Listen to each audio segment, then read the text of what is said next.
Welcome to Luca and Miguel. Enjoy the video. You start by preparing the project and opening the right files. Open Android Studio, load the app module, and go to res/values. Once there, create or open colors. XML, define primary variant, and secondary colors with clear hex values like #6200EE. You do this now because colors flow into themes and components. Make sure to save changes and keep Android Studio's build tool visible. Without a proper colors XML, subsequent theme edits will fail. Now proceed to edit the theme file.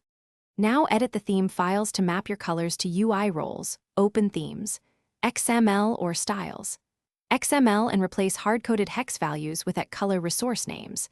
You should update color primary variant, color secondary, color on primary, and other material roles. This is how the system applies colors consistently.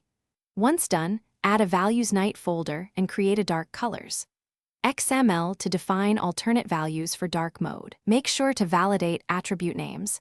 Mismatches will keep old colors visible at runtime. Finish by applying and testing.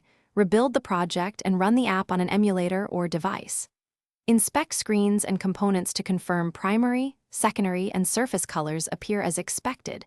Use the Theme Editor Preview and Layout Inspector to trace which resource is used where. If colors don't update, clear app data, uninstall and reinstall. Also invalidate caches and restart Android Studio. Finally, check for direct color overrides in layouts or custom drawables. Those will bypass theme color values. Thanks for watching and please subscribe. It's the best investment you'll ever make.